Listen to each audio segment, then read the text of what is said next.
Hey, Charlie, you're on with Jim and Mike, and you want to talk to us about, straying from God causes misery and loss, and when we go back, good things happen. Oh, boy. Okay, go ahead. Lay it on us. Okay. Well,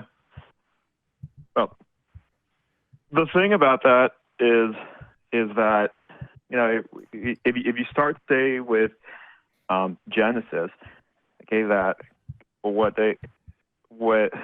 when Adam and Eve ate from the tree of knowledge and they were expelled from the garden, it's because a big thing behind that. A reason was because thinking that we get to decide what is right and wrong is not the right way to go. It's that man can't decide what is right and wrong. I mean, that's what the tree of knowledge of good and evil stood for. Okay. How could have any of them had knowledge of what was good or evil if they didn't have already eaten from the tree? How exactly do they know? God told them what to do, and they did not obey God because they disobeyed because of the snake. But the entire point is that's not an answer to the question. How did they know that disobeying God was wrong? Yeah, in virtue of what would they know that? Because it was God's authority. It was God's authority. I did answer that. And they knew that God was see, if they have no knowledge of good or evil, how do they know that following God is good and not following God is evil? Right. How would they know what not to do? But it was Adam and Eve. I'm not sure. They should have known what to do, but because they didn't without eating from the tree of good and evil, how do you have knowledge of something if you don't? You can't have knowledge of something you don't know about, right? I mean, it seems kind of obvious, right?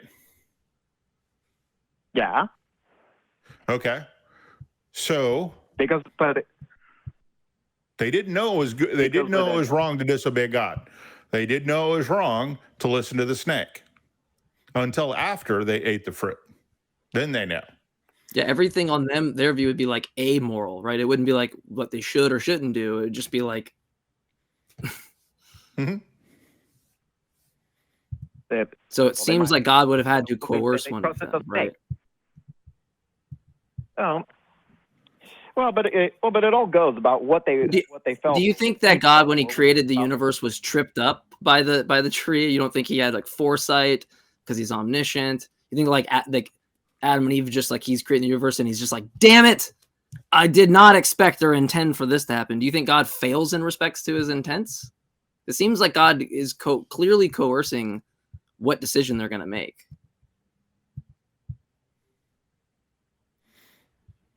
I don't know, because in the Bible, like God shows regret multiple times, and that's not what I'm. How does an omnipotent, omniscient being show regret for things that he knew would happen? Oh, it says, and had the power to change in the Bible before he floods the world.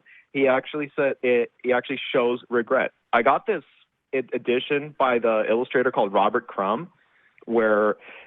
He does like this illustration. It's not an answer to the question. Grumpy. It's not an answer to the question. God is omniscient and omnipotent. He knew that Adam and Eve would eat the apple, and he had the power to avoid that, and he didn't. Right?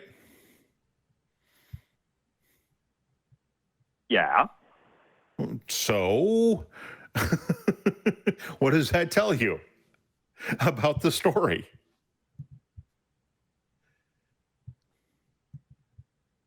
That God wanted to punish Adam and Eve. Yeah, do you think God would? So I mean, let me catch this out a different way. Do you think that God intended for the world to have evil and sin? Do you think that was part of his plan? Yeah. Right. Great. So. Awesome, right? So he actualized the desire that Adam and Eve would have. He coerced them because they did not have knowledge of good or evil. They couldn't have been moral agents to know what they should or should not do, right? They were amoral, right? So clearly it just follows that God had coerced them because he doesn't fail with respects to his intentions because he's infallible, right? He doesn't fail. So it's just the case that it should have occurred. It's a good thing. Right? He wanted the fall. You can't blame anything at that point. But and take that a step further. God knew he would have to sacrifice his own son. Created a world in which he could. Exactly. Created Pontius Pilate, which, by the way, should have put Jesus on trial, right? Judas Iscariot should have, kissed him on the cheek and said, "This is him," right? That should have occurred. And in fact, those are good things under that view, because it leads to the fruition of his plan. Yeah, because the ends justify the means.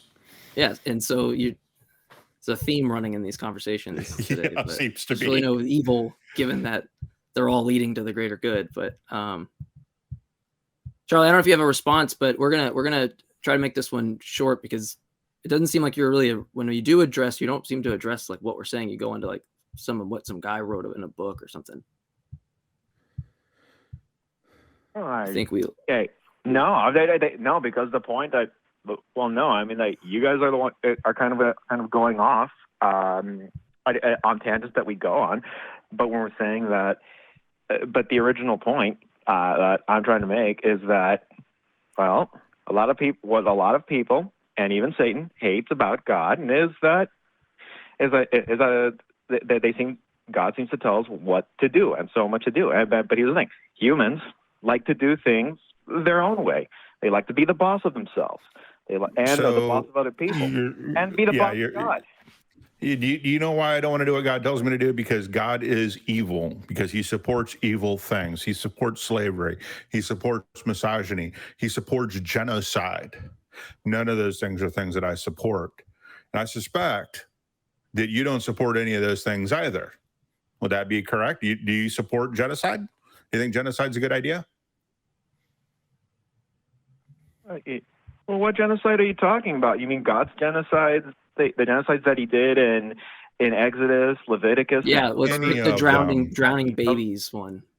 Yeah, drowning babies, dashing babies against them. Oh, he also spent some number of bearers after some kids who made fun of the Second prophet. Kings 24-25. Yeah, I was actually telling someone about that earlier. Come on. But they were. But the way I understand it is that those people were so. They called a man Baldy, and he said, "Look, they called a man Baldy, and he called a curse in the name of the Lord, and two she bears came out and mauled 42 of the children." Right, but they didn't do anything. And if you want to talk about the genocides, God's all powerful. He had other choices than genocide. Right. Oh, I'm sorry. Do you think mauling 40? I'm sorry. Are you going to provide me a counter argument that mauling 42 children with a casted curse in the name of the Lord is a good thing? Because that seems like the route that you're going to have to take, right? Well, maybe that child goes to heaven. Oh my gosh! All right, so we're gonna. We'll talk to you later. You really need to think things through, bud.